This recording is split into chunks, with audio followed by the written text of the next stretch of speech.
Hi, I'm Stephanie Woodward, and I am here to talk to you about advocacy and lobbying.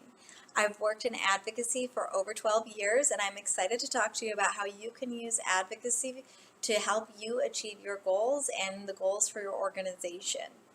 So what I'm specifically going to be talking about today are the 3 additional forms that we provided for you, in addition to the text provided on the advocacy and lobbying page. So I'm not going to be going to reiterate everything that I've already told you in text form that's written on the page, but instead I'm going to go over the additional documents that we provided for you, which include the flyer, the press release, and the legislative advocacy versus lobbying one-pager.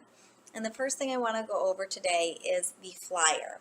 So the flyer is a document that you'll find on the Advocacy and Lobbying webpage that looks like this, which is a document online. It's a web document that has an image of Andrew Cuomo, Governor of New York, on it, and it's got text on one side about, it starts with, on a scale of 1 to 10, how much does Governor Cuomo care about disabled New Yorkers. It has an image of him holding up his hand like a 0 or an OK sign, and underneath it says 0.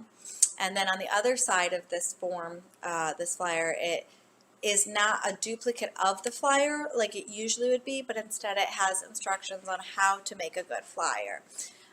So when you make your own flyer, and it would come out to, when you create the half page, to look like one full flyer on a half page paper. So that means that you would take the information and duplicate it in a landscape form onto your document. And then what I do is I like to make a double-sided document so that it's a one-pager that has a front and back, so that on the front you can have some catchy information, really grab the attention of a person, and then on the back you can give a lot more detail about what's going on. So when would you use a flyer? If you're going to have a direct action, such as a march, a rally, a protest, those are great times to use a flyer. Flyers are great to inform the public about what's going on, because you may have a great group there who all know what's happening, but there's going to be people who are passing by who have no idea what you're doing there and why you're making such a commotion. And you want them to be well informed about your issue. You want them to start talking about it, and honestly, you might want them to be just as upset as you are about the injustice happening. So by having a flyer that you can hand them to inform them, that would allow them to read the information and learn, and they may engage in conversation or they may keep on walking, but at least they have the opportunity to be informed. So this is a way that you can mix 2 different forms of advocacy, because flyers can be viewed as media advocacy because you're educating the community, but also you're using it during a direct action. So those are 2 different forms of advocacy being used at one time. Another great way to use advocacy when you're putting them all together is the press release. So on the website you will see a link to a sample press release where you can really fill this out to meet your community's needs. But I strongly recommend that no matter what you're doing, if it's something that you want the community to know about, press release it. It could be a direct action that you want people to know that you're about to protest this place, or you're currently protesting that place. But it could also be something administrative. Did your board member recently publicly testify at a town council meeting on an issue? You could make a press release about that as well. You could also make a press release if you are starting a lawsuit. Are you going to try to enforce the law through a lawsuit by suing a certain business or organization on behalf of your organization? Then you could make a press release about that to inform the community. You could also inform the community about a new policy that your organization has helped to create and implement in your city ordinance, or perhaps on a statewide or federal level. You can create a press release to inform the public about this. So that is using multiple forms of advocacy and mixing them together. So if you read the other information, you'll have learned about legislative advocacy, which is working with the legislative arms such as policymakers. So if you work with policymakers and something comes of it, you can make a press release about it. Or perhaps if you're working with a policymaker and they're not doing what you need, you can make a press release about it. That is using media advocacy to mix with legislative advocacy. You'll have also learned about administrative advocacy. That's things like testifying or submitting comments on a proposed rule. You can make a press release about that. And then for legal, we talked about if you're going to create a lawsuit or pursue a lawsuit, then you could create a press release to talk about that publicly as well. That could be a part of your legal strategy. And then even mixing it with anything else that you're doing is really a good way to use this press release to educate the community about your issues.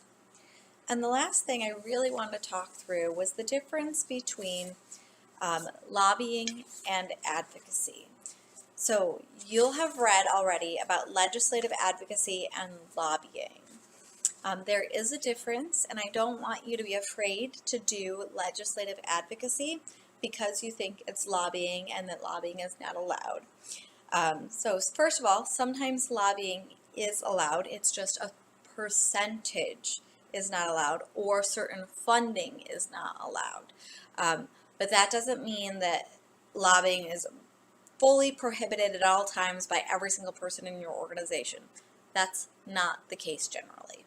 But I did include a link in the additional links to lobbying rules for each state.